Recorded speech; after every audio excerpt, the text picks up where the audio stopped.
Welcome back, design students. In this video, we're going to finish building the controls for our robot, and just besides cleaning up a few extra things and locking some tracks, we are almost done.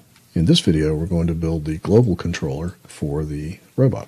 And this controller will allow us to place him where he needs to be in the scene to begin the action. It will also allow us to rotate him if need be, and scale him larger or smaller if need be. So let's get started. Start by switching to the top viewport by pushing T on your keyboard.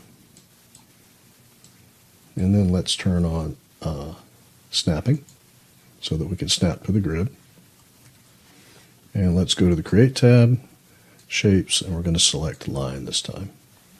Now I want some indication of which direction the robot is facing. So I want to make sort of an arrow here in the front.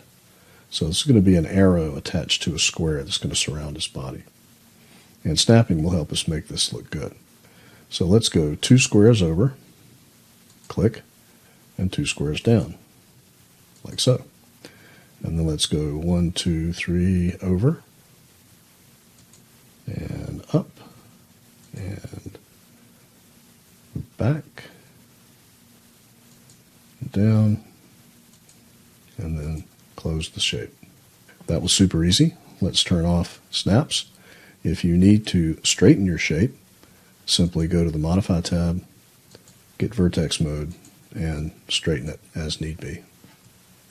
So I'm going to switch back to the perspective view, and let's select our global controller and give it a nice color. I'm going to make mine a nice custom red.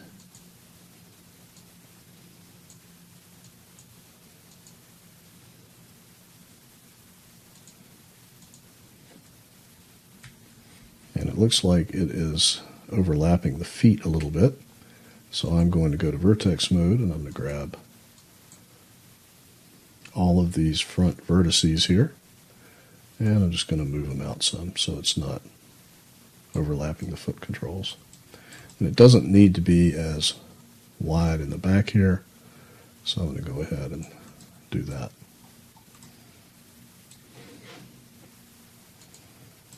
Okay, so now we have our global controller created. It also looks like he's not quite centered here, so let's go ahead and select this one and move that in.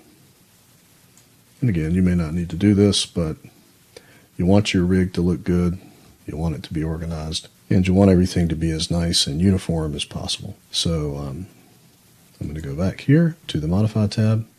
I'm going to open up Rendering and make sure this is a thickness of 2 with 3 sides for consistency's sake.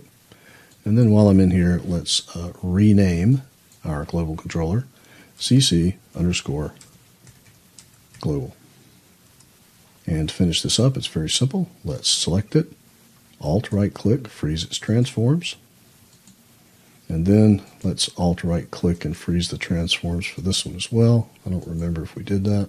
And now all we need to do is link everything to the global controller. So select the eye control, the body control, the feet controls, and then get the Select and Link tool and drag from one of them down to the global controller. And then let's test this out. Select the global controller and move it. Your entire character should move with it.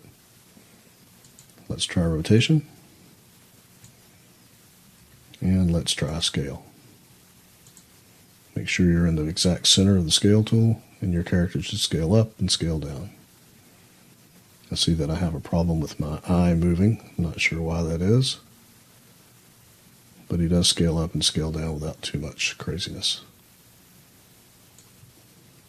Okay, so I'm still having a problem with the eye here.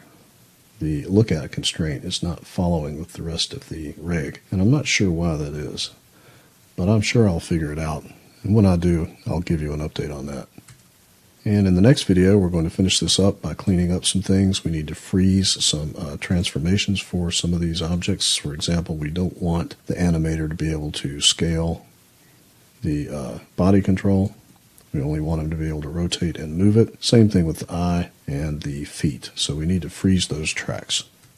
And also, hopefully in the meantime, I will figure out the problem with the eye control and its link to the global controller. and I'll see you in the next video.